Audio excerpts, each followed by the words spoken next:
Ain't it fun?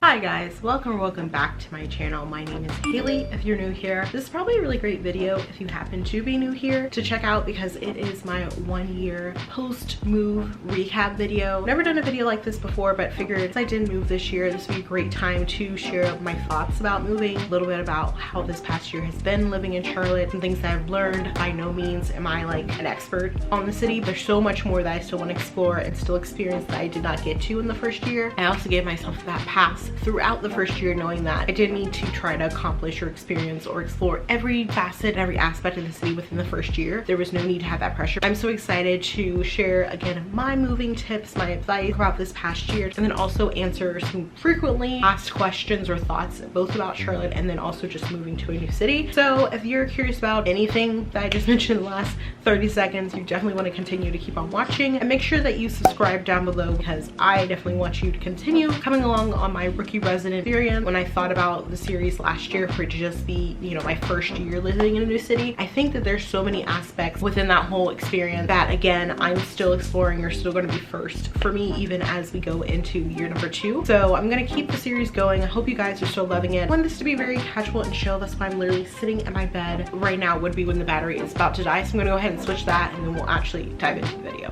I'm back and we have a brand new battery, so let's just go ahead and dive in. If you have not seen the videos in my rookie residence playlist, I suggest you pause this video right here, go check out the playlist, especially the first couple of videos, because it shows you literally me moving in, a lot of the just kind of moving to a new city, first things, all the different things that you have to do when you move to a new place. So if you're somebody who likes moving vlogs or are actually moving to a new city, I would highly recommend again that you watch those videos, because it goes a little bit more in depth. Check that out and then come back to this video. Check out that video. I'll also leave down below some of my previous like move in, move out vlog, moving like tip, because again, if you're here for all the moving content, this isn't really that video, but I have done those videos. I'll leave all those resources in the description down below. So now that disclaimer is out the way, let's just kind of dive in and talk a little bit, or a quick little reflection of the year, and then we'll get into some questions, some things and thoughts about Charlotte in general. So I moved in August to Charlotte. Reasons why I wanted to move to Charlotte, I'll also leave the video of like me announcing it, because I think I do touch on it there, just to kind of fill you in. Always wanted to live in the city of Charlotte. I've always seen it to be a really cool city, so I always wanted to live in a bigger city, but definitely not something like an LA, Chicago, New York, like a major city. Have the opportunity with my current role where I'm able to have flexibility of where I live. So I figured this would be the perfect time, at least right now in my life, to test it out. Then I think it was like that first week, again the vlogs do a better timestamp of kind of showcasing this. Within that first couple of weeks, I went ahead and researched online and figured out what I need to do as far as to get my license changed. Went through that. Let's just say I was grossly underprepared for the differences of the South Carolina DMV system compared to at least the Charlotte area. Literally, it felt like every different office astronomically busy. Nobody had appointments, and this was August, and the nearest appointment I could get was like December. I knew I needed to get this done in 60 days, so that wasn't going to work. And I went in. I remember the first time I did it was like a Friday. I went in. I'm pretty sure, again, there's probably a video where I go more in depth about this, but I went in. That was a whole experience of basically being told, yeah, come back another time. You might have to wait here 3 or 4 hours and still not be able to get in, but best of luck. So I did that, I think once or twice, went to that particular location, and then finally I just researched on the internet. I found a random Reddit thread who said, hey, go to like the University City office, because that has college students who are near there, and obviously they don't really need to use the services, so the demand there is a lot less and you can get in and out a lot quicker. And sure enough, I went over there. It was 9 days. Like, it was so quick, so easy. It was what I expected. Like, yes, you wait a little bit at the DMV, but not hours, not being told like they're at capacity and you need to try to come back another day. That was, like I said, newsflash, something new to me. Not to say maybe that happens in other cities, again, not what I had ever experienced before. So I go through all that. I finally get my driver's license, and then I basically have to do the same process, because I didn't realize in the state of North Carolina you had like the license plate offices are different than the place you get your driver's license, the DMV. Lots I was learning. I went to that facility. I had to go there 2 or 3 times, finally be able to do it. Their systems kept on crashing. There was just a lot of demand. I remember reading, like, I think the first or second week moving here, that Charlotte is having, I think, like 117 people move here a day. So it's a very in demand, very like populated, lots of traffic, lots of construction city, which, you know, has its pros and its cons. Besides that, I have my own U-Haul saga with moving. We're not even going to get into all of that. that. I'm shopping for different decor here, slowly buying different things for all the different spaces in my home. So I bought, and I'm kind of looking here to the left, this little vanity desk I got off of Amazon. It's done me really well. I will let you know, and I was aware of this when I bought it, that it's definitely not the sturdiest in the world. It does what I need to do. Now this dresser over here, on the other hand, you're gonna want like at least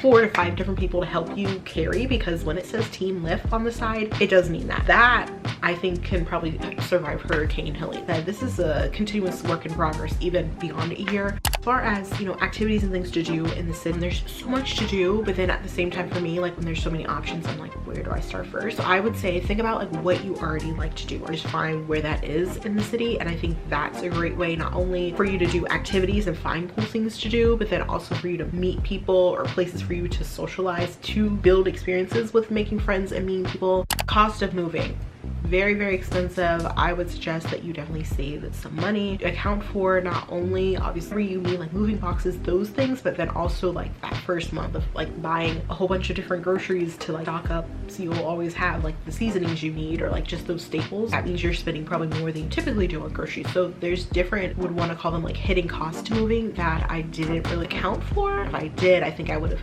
probably saved more or thought about that differently ahead of time. Something you would probably want to be conscientious of. Another thing is just kind of learning my routine. Now I have it way more down than I did the first, goodness, I think it probably took like 3 months. Which day of the week is the best time for me to go to the grocery stores? I like to like, where are the grocery stores I like to go to? Being very like lenient with yourself. As far as, do you need a car or some type of transportation? There are buses here, there is the light rail, but I would say for the most part, a car would be nice to have, because it is a pretty sprawling city unless you're somebody who plans to really live in like the more walkable places in the city. One thing I wish I knew before moving in general, like I said, would be those kind of hidden costs. Moving here, I would say being better versed in like the differences, and again, that's probably on me. I mean, the state I was coming from, and then this state, like when it came to the different things I need to set up, what to bring versus buy there. I think this varies on like the size of your space and maybe where you're coming from. Like, if you're doing like a cross-country move, or like something where you're going to be shipping a few things, you're selling everything else, you're going to buy it all there, that makes sense. But for me, like I said,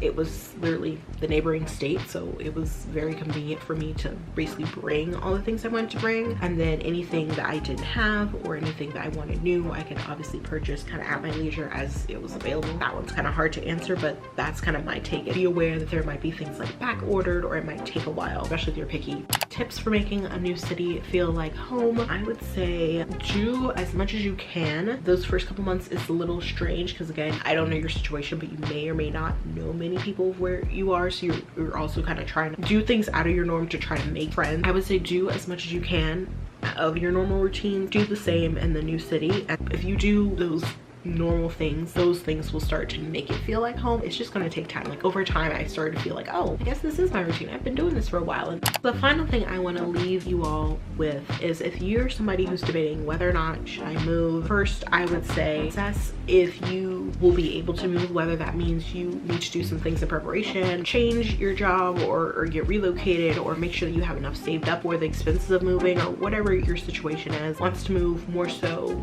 out of like interest for moving versus like having to move because of the situation, I would say definitely do it. Experience it as long as you can. It's been a great first year. Like I said, there's been things I've learned, great experiences, memories I've had, and I'm so excited for this year too, to really dive in and experience even more, and to continue to have those firsts in the city, and to continue to branch out, because of how sprawling the city is. There's so many aspects of the city I have still not even like touched. You all have any questions about, again, moving? It doesn't even have to be related to Charlotte. It could be related to Charlotte. Leave those down below. I will reply to your comments, and until next time, I will catch you guys on the flip side.